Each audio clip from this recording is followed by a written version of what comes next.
പുറപ്പാട് പുസ്തകം അധ്യായം 14. യഹോവ പിന്നെയും മോശയോട് കൽപ്പിച്ചത് എന്തെന്നാൽ, നിങ്ങൾ തിരിഞ്ഞ് മിഗ്ദോദിനും കടലിനും മധ്യേ ബാൽസെഫോന് സമീപത്തുള്ള പീഹേഹിരോത്തിനരികെ പാളയം ഇറങ്ങണമെന്ന് ഇസ്രായേൽ മക്കളോട് പറയുക. അതിൻ്റെ സമീപത്ത് സമുദ്രത്തിനരികെ നിങ്ങൾ പാളയം ഇറങ്ങണം. എന്നാൽ അവർ ദേശത്ത് ഉഴലുന്നു, മരുഭൂമിയിൽ കുരുങ്ങിക്കിടക്കുന്നു എന്ന് ഫറവോൻ ഇസ്രായേൽ മക്കളെക്കുറിച്ച് പറയും. ഫറവോൻ അവരെ പിന്തുടരുവാൻ തക്കവണ്ണം ഞാൻ അവൻ്റെ ഹൃദയം കഠിനമാക്കും.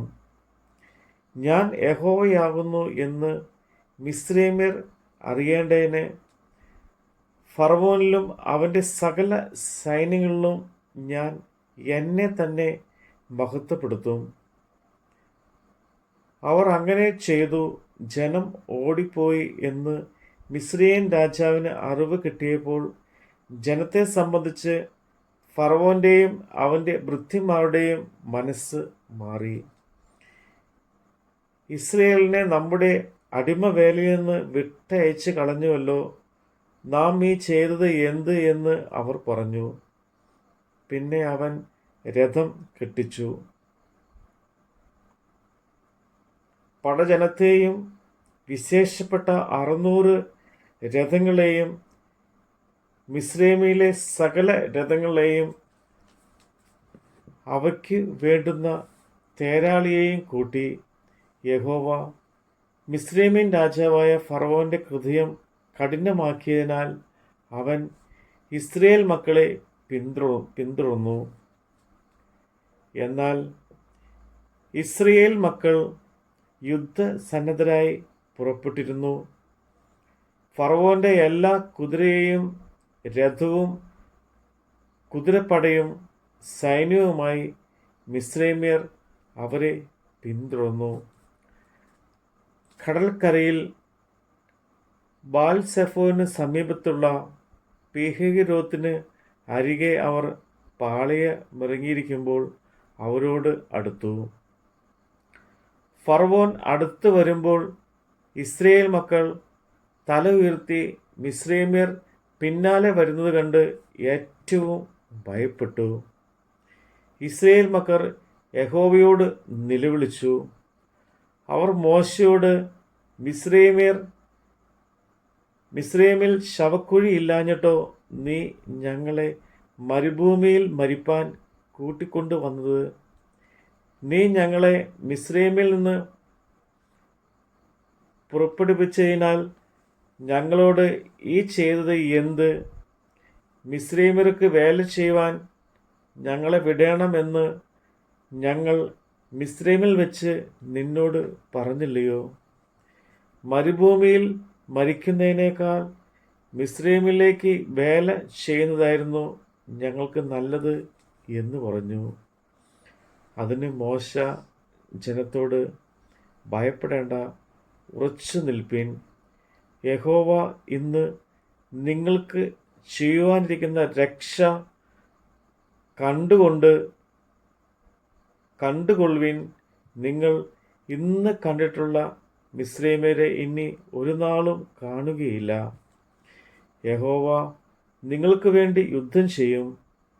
നിങ്ങൾ മിണ്ടാതിരിപ്പീൻ എന്ന് പറഞ്ഞു. അപ്പോൾ യഹോവ മോശയോട് അരുളി ചെയ്തത്, നീ എന്നോട് നിലവിളിക്കുന്നത് എന്ത്? മുന്നോട്ട് പോകുവാൻ ഇസ്രായേൽ മക്കളോട് പറയുക. വടിയെടുത്ത് നിന്റെ കൈ കടലിന്മേൽ നീട്ടി അതിനെ വിഭാഗിക്കുക.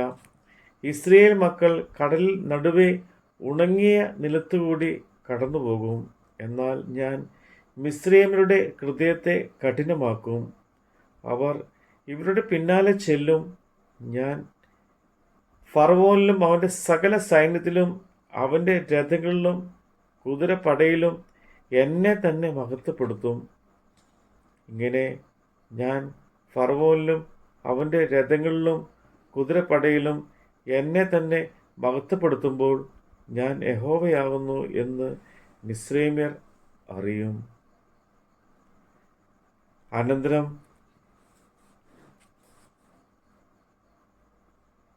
ഇസ്രയേലിയുടെ സൈന്യത്തിന് മുമ്പായി നടന്ന ദൈവദൂതൻ അവിടെ നിന്ന് മാറി അവരുടെ പിന്നാലെ നടന്നു.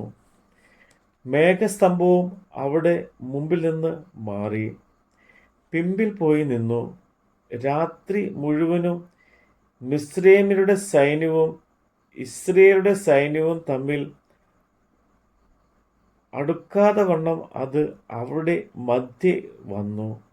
അവർക്ക് മേഘവും അന്ധകാരവും ആയിരുന്നു. ഇവർക്കോ രാത്രിയെ പ്രകാശമാക്കി കൊടുത്തു.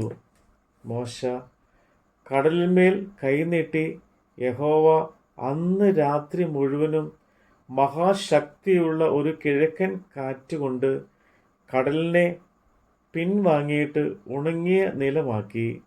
അങ്ങനെ വെള്ളം തമ്മിൽ വേർപിരിഞ്ഞു.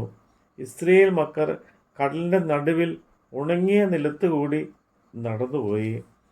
അവരുടെ ഇടത്തും വലത്തും വെള്ളം മതിലായി നിന്നു. മിസ്രൈമ്യർ പിന്തുടർന്നു. ഫറവോന്റെ കുതിരയും രഥങ്ങളും കുതിരപ്പടയും എല്ലാം അവരുടെ പിന്നാലെ കടലിൻ്റെ നടുവിലേക്ക് ചെന്നു. പ്രഭാതയാമത്തിൽ യഹോവ അഗ്നിമേഘ സമ്പത്തിൽ നിന്ന് മിസ്രൈമ്യ സൈന്യത്തെ നോക്കി മിസ്രൈമിലെ സൈന്യത്തെ താറുമാറാക്കി. അവരുടെ രഥഛത്രങ്ങളെ തെറ്റിച്ച് ഓട്ടം പ്രയാസമാക്കി. അതുകൊണ്ട് മിസ്രൈമ്യർ നാം ഇസ്രയേലിനെ വിട്ട് ഓടിപ്പോകുക, യഹോവ അവർക്ക് വേണ്ടി മിസ്രൈമ്യരോട് യുദ്ധം ചെയ്യുന്നു എന്ന് പറഞ്ഞു. അപ്പോൾ യഹോവ മോശയോട്, വെള്ളം മിസ്രൈമ്യരുടെ മേലും അവരുടെ രഥങ്ങളുടെ മേലും കുതിരപ്പടയുടെ മേലും മടങ്ങി വരേണ്ടതിന് കടലിന്മേൽ കൈ നീട്ടുക എന്ന് കൽപ്പിച്ചു. മോശ കടലിന്മേൽ കൈ നീട്ടി. പുലർച്ചയ്ക്ക് കടൽ അതിൻ്റെ സ്ഥിതിയിലേക്ക് മടങ്ങി വന്നു. മിസ്രൈമ്യർ അതിന് എതിരായി ഓടി. യഹോവ മിസ്രൈമ്യരെ കടലിൻ്റെ നടുവിൽ തള്ളിയിട്ടു. വെള്ളം മടങ്ങി വന്ന് അവരുടെ പിന്നാലെ കടലിലേക്ക് ചെന്നിരുന്ന രഥങ്ങളിലും കുതിരപ്പടയിലും ഫറവോന്റെ സൈന്യത്തിലും എല്ലാം മുക്കിക്കളഞ്ഞു. അവരിൽ ഒരുത്തം പോലും ശേഷിച്ചില്ല. ഇസ്രയേൽ മക്കൾ കടലിൻ്റെ നടുവെ ഉണങ്ങിയ നിലത്തുകൂടി കടന്നുപോയി. വെള്ളം അവരുടെ ഇടത്തും വലത്തും മതിലായി നിന്നു. ഇങ്ങനെ യഹോവ ആ ദിവസം ഇസ്രയേലിനെ മിസ്രൈമ്യരുടെ കയ്യിൽ നിന്ന് രക്ഷിച്ചു. മിസ്രൈമ്യർ കടൽക്കരയിൽ ചത്ത അടിഞ്ഞു കിടക്കുന്നത് ഇസ്രയേല്യർ കാണുകയും ചെയ്തു. യഹോവ മിസ്രൈമിൽ ചെയ്ത ഈ മഹത്വ പ്രവൃത്തി ഇസ്രയേല്യർ കണ്ടു.